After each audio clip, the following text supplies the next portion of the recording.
So here we are. Reboot. No, not the awesome, beloved cartoon or its own reboot, which we don't speak of. No, I mean Reboot from Hulu. Hulu has a new show called Reboot, and my timing. I was just literally on Hulu trying to find something to watch, and I saw that it was there, and I clicked on it, and lo and behold, 3 episodes were released. Well, yesterday it's 2 a.m. now. So yesterday, 3 episodes were released. The first 3 episodes, and I loved them. I did. When I saw the trailer, I knew I was going to at least give the show a watch. The first episode, but this show left me literally edge of my seat one more. And when it said that was it, like I was like, oh man, like it was great to play something else. Like oh, because the way they left episode 3, I saw it coming, but still I was like, oh. So yeah, Reboot. Like I said, here we are, Reboot. In an era where everything's being rebooted, we now have a TV show about rebooting a sitcom. And the cast, my goodness, that cast. You got Keegan Michael Key, Johnny Knoxville, Judy Greer, Rachel Bloom, who's pretty about like most of the reasons I watched this. Caleb Worthy, and like a bunch of other people who I know who they are, but I can't remember their names. Like this, like the cast is wow. And let's start with Rachel Bloom. Like this is the second time I saw a trailer open and she's the first person you see, and I'm like, okay, so I'm watching that with no kind of context. The first time was Crazy Ex-Girlfriend.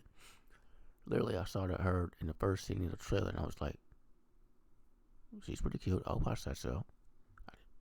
I had no idea it was a musical or that I would like it in the music. This time around, I see her again. I'm like, wait a minute, that's Rachel Bloom. And so I'm like, okay, it has my attention. And as I watched the trailer, I started seeing more and more faces that I recognized.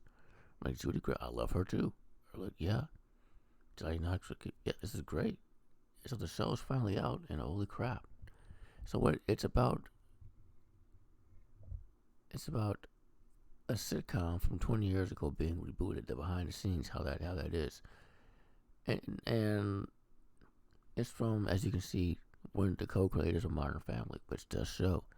Only this one is rated MA, and they use it. They say fuck a lot, and there's some boobs, and it's great. So Rachel Bloom is the daughter of Paul Reiser in this, right? And she's a writer. And she's bringing back the show from her childhood, but there's a twist which I won't reveal. And her father, being Paul Reiser, he wrote on the original, right? Which within itself was one of the clever jokes because Paul Reiser was just part of a show, a sitcom revival, only a few years ago. And so that's hilarious. Paul Reiser's doing this now, a show about reviving sitcoms when he just revived a sitcom. That's hysterical. And you got, speaking of which, you got most of these cast members are from TV shows of some sort. But Caleb Murley, who also did a bunch of sitcoms for Disney Channel as a child star, playing the child star all grown up. And I watch other reviews, and fortunately, they don't really do anything with that. I warned them too, but yeah. So, and you got Keegan Michael Key, who's the more dramatic actor. He plays that cast member on insert sitcom here, who left the show for whatever reason. Like, it's happened a lot. And so, but they want the whole cast back. So they bring him back and all that comes with it. And, it's so hilarious, but it also can be dramatic at times, but in the best way, Who's next here? Judy Greer. So she's the aging beauty of the show, which is bullshit because she's timeless. She's a timeless beauty. Yeah. But so yeah, she's the aging beauty of the show, and jokes of that sort. Uh, and I don't want to say too much about her character because I really like what they did with it. Even though again, that was pretty predictable. Like even the way they did it was like a way they would do it in a sitcom back 20 years ago. Like, we knew who was in the bed with her. It was not a big deal. Like, without giving too much away, um, you'd be hard pressed to find a show today that doesn't feature at least one of these types of characters. If you know what I mean. Okay, like, it was obvious who he was in the bed with. And, yeah. But then her and Keegan Michael Key used to be a thing. And so that, which leads to a funny, just a funny ass boner joke. It was so funny. Oh, it was hilarious. Oh man, and like my goodness. And then you got Johnny Knoxville, who's playing the jackass. What's new? He's the same role has been playing for 20-some years now, and he's great at it. I love him. Only this time around, and this is one of my favorite jokes. He's like, "It was a wake up call when Andy Dick told me to slow it down." I'm like, "That's fucking hilarious." Sorry, can you imagine that? That's hilarious, you know. And isn't it everything going on? Them trying to bring this show back from the past. That's what's going on in the writers' room with Rachel Bloom. And you got two sets of writers. The original writers from 20 years ago, versus Rachel Bloom and the writers she brought in, who represent, well, this generation. There, every color, every sexual orientation, every gender, so on and so forth. And so there's a lot of that. And you can imagine how those meetings go. Oh wait, you can't, because I certainly will, but right now it's the running joke is they can't come up with a good joke because they're two different generations, and when they finally do, it is a moment. It is. It really is. But wow, like what this older generation is saying, and it's again, these are people I know who they are since I was a kid.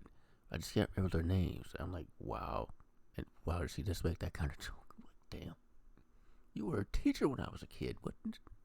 But yeah, and the younger generation is just like, wow, each and every one of your jokes are mildly offensive, like mildly and way outdated. It's that kind of show.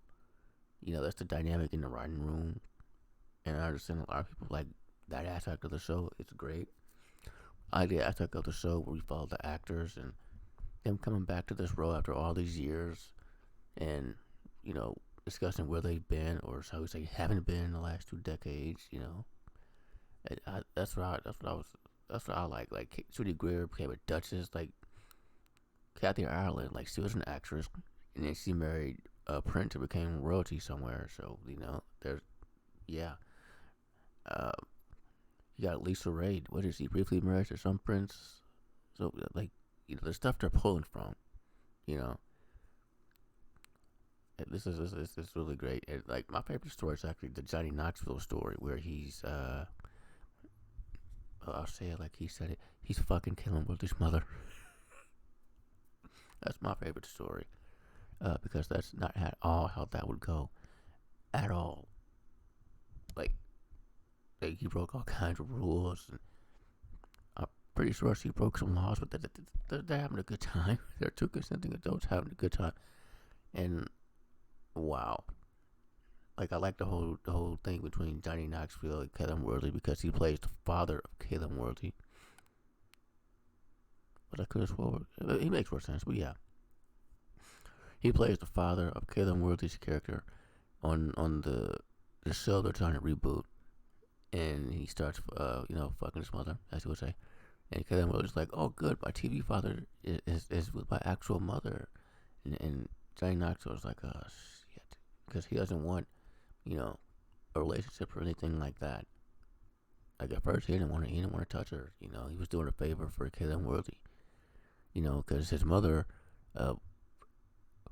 is on set with him while he's following him. You know, being a mother, and you know, Caleb Worthy. And I was looking this up. This was kind of a gut punch. I'm the same age as Caleb Worthy. No, I'm 3 days older. I'm 3 days older than Caleb Worthy. Okay, and yeah, if I were working and then like if I were still working and my mother was up there, like why? You know, but Caleb really didn't want to do that, so he had Johnny Knoxville talk to her, and you saw that part in the trailer. which released. You saw that in the trailer too, where she's wearing the, she's all sexy wearing the thing. Yeah, but that doesn't go where you believe it will, which surprised me. Uh, but yeah, this was just fantastic show. And Keegan Michael Key, a lot of people have been talking about how good he is in this, how good the show is, and the fact that he's been in some not so good shows over the last few years over on Netflix. Most notably, what was it? Uh, Friends from College or something like that. Like, I remember my brother and I used to watch that show, and we didn't like it. The first season we thought was alright, but the second season we were like, what happened? What is this? So yeah, Keegan Michael Key's doing something, a good show, first time in a while. And speaking of Hulu, one could argue that this whole show is a giant commercial for Hulu as they name drop their shit. They name drop The Handmaid's Tale, and the word of Hulu is spoken by the Asian woman you see here, right here in the corner here next to Johnny Knoxville. Like every single every scene she's in, well, almost every scene she's in, she says she works at Hulu. You get it? Because this is a Hulu show. And they start name dropping sitcoms that have been brought back after at least 20 years off the air. And I feel like that was a missed joke. Somebody could say, Mad About You. And Paul Reiser could have said, what the fuck is that? Because the whole joke is he hasn't worked in a while either. And you can, it's obvious he hasn't worked in a while either. Other city says, Like, that could have been a good joke right there. What you gonna do? And speaking of Paul Reiser, really great to see him doing stuff again. Between, like I said, bringing back Mad About You a few years ago, to The Boys, to this. It's awesome. And his partner show is, like I said, the father of Rachel Bloom. But I don't want to say too much more because that's a really good element. I don't want to spoil. But he has this really great line. Characters take more than one episode to change. I'm like, hell yeah. And you understand what he's saying. Like, yeah. It's fantastic, man. It really is. And it's on Hulu right now. As I said, I just finished watching the first episode, and I want more. So watch this. Alright? Watch this. Thank you for watching.